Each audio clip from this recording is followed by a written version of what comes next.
Salut esprit curieux et bienvenue dans Éveil Minute. Aujourd'hui, on va décortiquer le plus grand gaspillage d'argent public des 20 dernières années, la fameuse transition écologique. Chaque année, le gouvernement français consacre plus de 40 milliards d'euros à cette politique censée sauver la planète. Mais selon François Gervais, physicien, ancien directeur de laboratoire au CNRS et expert scientifique auprès du GIEC, cette transition n'a strictement aucun effet mesurable sur le climat mondial. Gervais, c'est pas le climato-sceptique de bistrot. Il a participé à la relecture des rapports officiels du GIEC, ceux qui servent ensuite de base aux décisions de l'Union européenne. Il a vu de l'intérieur comment des données scientifiques sont sélectionnées, comment les résultats sont présentés, et surtout comment les conclusions politiques viennent souvent contredire les observations réelles. Il affirme aujourd'hui que le climat est devenu un prétexte pour taxer, subventionner et contrôler. Bienvenue dans les 20 minutes. Ici, on t'offre la pilule rouge. À toi de décider si tu veux encore dormir ou enfin comprendre. Red pill.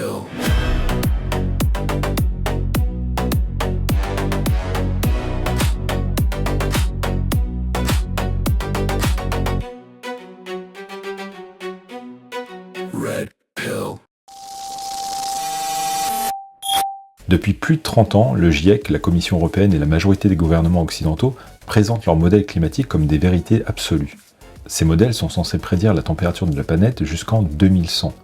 Sauf que selon François Gervais, ils se trompent dans des proportions énormes, jusqu'à 500% d'écart entre les projections et les températures réellement observées. Alors pourquoi un tel décalage ? Parce que les données utilisées sont biaisées. Une grande partie des mesures de température provient des stations situées en zone urbaine. Or, le béton, les routes et les bâtiments retiennent la chaleur. C'est ce qu'on appelle l'effet d'îlot de chaleur urbain. Cette hausse locale est bien d'origine humaine, mais elle n'a rien à voir avec un réchauffement global. Et pourtant, ces données urbaines sont intégrées aux moyennes planétaires. Résultat, les modèles du GIEC donnent l'impression que la Terre se réchauffe beaucoup plus vite qu'en réalité. Et ces projections exagérées servent ensuite de base à des politiques de taxation carbone, de restrictions industrielles et de campagnes de peur largement relayées par les médias. La science, dans ce domaine, n'est plus une méthode, c'est un argument politique. Et ce n'est que le point de départ, parce que derrière ces chiffres, il y a une autre réalité qu'on ne dit jamais. Depuis 1850, la température moyenne mondiale a augmenté d'environ, accrochez-vous, 0,4 degrés. Moins d'un demi-degré en près de 2 siècles. Pour donner un ordre d'idée, entre un matin d'hiver et l'après-midi du même jour, la différence dépasse souvent 10 degrés. Et pourtant, la faune et la flore s'en accommodent parfaitement. Ce réchauffement modéré suit les cycles solaires et océaniques observés depuis des milliers d'années. Quand les océans se réchauffent, ils libèrent du CO2. Quand ils se refroidissent, ils en absorbent. C'est un phénomène physique simple. En clair, c'est la chaleur qui fait monter le CO2 et pas l'inverse. On le constate très bien avec l'épisode El Niño dans le Pacifique. L'eau chaude qui remonte à la surface réchauffe l'air. Et 6 à 9 mois plus tard, les capteurs enregistrent une hausse de CO2. Preuve que la relation de cause à effet est inversée par rapport à ce que racontent les rapports du GIEC. Mais l'ONU, la Commission européenne et le gouvernement qui s'appuient sur ces rapports préfèrent taire cette réalité. Reconnaître que le CO2 ne dirige pas le climat, ce serait admettre que la transition verte n'a aucune justification scientifique. Et ça, aucun décideur ne peut se le permettre. Et pourtant, malgré ces données, la France dépense des fortunes pour un impact quasi nul. Tu vas voir, c'est vertigineux. Chaque année, le budget français de la transition écologique dépasse 40 milliards d'euros. C'est l'équivalent du financement annuel de l'enseignement supérieur ou de la moitié du budget de la défense. Mais la France ne pèse que 0,8% des émissions mondiales de CO2. Même en supprimant totalement ces émissions, l'impact serait indétectable. À peine, attention, 0,00056 degrés de gains climatiques par an. Tu as bien entendu. Autrement dit, si la France arrêtait de respirer, la planète ne le remarquerait même pas. Pendant ce temps, la Chine consomme la moitié du charbon mondial, et l'ensemble de l'Asie près de 80%.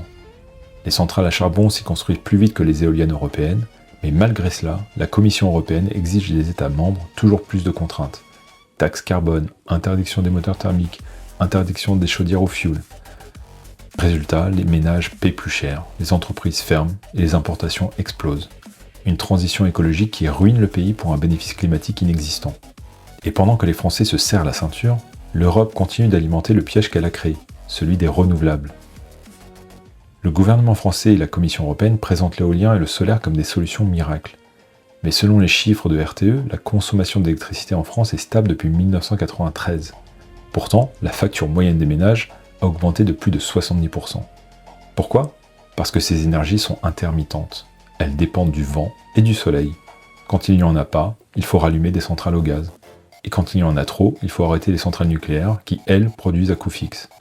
Résultat, double dépense, double facture. Les panneaux solaires viennent presque tous de Chine, fabriqués avec une électricité issue du charbon. Les éoliennes sont importées d'Allemagne ou du Danemark. Et l'État français subventionne ses achats étrangers avec de l'argent public. L'ironie est totale. Pour lutter contre les émissions, la France importe du matériel produit grâce à des énergies fossiles. Et elle affaiblit son propre parc nucléaire, qui lui est propre, performant et souverain. Cette stratégie pilotée par Bruxelles et appliquée par Bercy n'est pas une transition énergétique, c'est une dépendance organisée. Et ce n'est pas le pire, parce que pour que tout ça tienne debout, il faut entretenir la peur. Et ça, certains savent très bien le faire. Chaque été, les grands médias français recyclent les mêmes titres. Record de chaleur, été le plus chaud de l'histoire, catastrophe climatique. Mais selon l'Organisation météorologique mondiale, le nombre d'événements extrêmes n'augmente pas. Il reste globalement stable depuis 30 ans. Les incendies spectaculaires en Californie ou à Hawaï sont liés à des infrastructures mal entretenues ou à des actes humains, pas au CO2. Mais ces images servent à frapper les esprits. Les ONG écologistes et certains responsables politiques s'en servent pour entretenir la peur et réclamer toujours plus de restrictions. Même logique avec le méthane. Le GIEC prétend qu'il serait 20 fois plus dangereux que le CO2, mais sa quantité dans l'air est infime.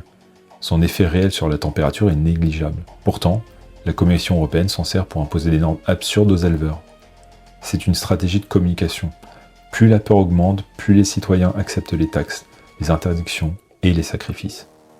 Et pendant qu'on agite la peur du CO2, on oublie de dire que c'est aussi ce qui fait tourner la vie sur Terre. Le CO2 n'est pas un polluant, c'est la base de toute vie végétale. Sans CO2, pas de plantes, pas d'arbres, pas d'oxygène. Selon la NASA, la hausse du CO2 dans l'atmosphère a entraîné une augmentation de 10% de la végétation mondiale depuis 1990. Les forêts repoussent, les déserts reculent légèrement et les récoltes sont plus abondantes. Mais ça, ni l'ONU ni la Commission européenne n'en parlent. Parce que le CO2 est devenu l'outil parfait pour justifier le contrôle global. Chaque tonne émise devient un chiffre à mesurer, un quota à vendre, une taxe à percevoir. Les entreprises doivent publier leur bilan carbone, et bientôt chaque citoyen aura son score carbone lié à ses trajets, ses repas ou son chauffage. Sous couvert d'écologie, les institutions internationales créent un système de surveillance économique permanent, et le CO2 censé nourrir la vie devient le prétexte d'une bureaucratie mondiale. Et tu vas voir, ce contrôle ne s'arrête pas là. Il monte d'un cran, celui du pouvoir politique mondial. Sous l'impulsion de l'ONU et de l'Union européenne, les États mettent en place une gouvernance climatique mondiale. Passeport vert, quota de carbone, ville de 15 minutes, tout est déjà prévu dans les textes.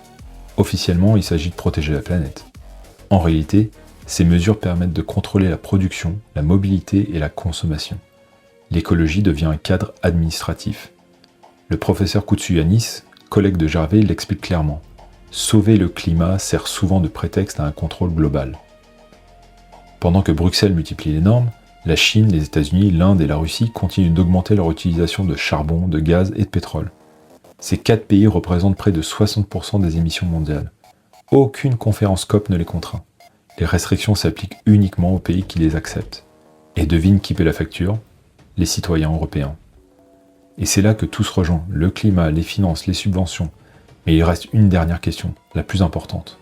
François Gervais pose la question la plus simple. Où partent ces 40 milliards ? La réponse est documentée.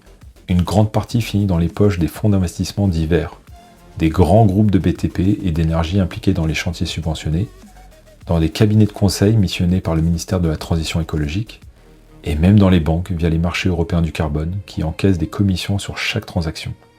En clair, ceux qui conçoivent les règles sont aussi ceux qui profitent de leur application. Le climat est devenu un secteur économique artificiel garanti par l'État et nourri par la peur. Pendant que les ménages voient leur pouvoir d'achat s'effondrer, les entreprises labellisées vertes affichent des profits records. Et le réchauffement dans tout ça ?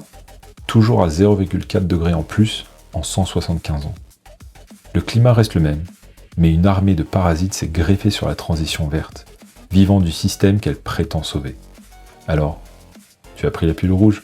Bienvenue dans le monde réel. Like, commente, abonne-toi, et surtout réveille les autres en partageant. À bientôt.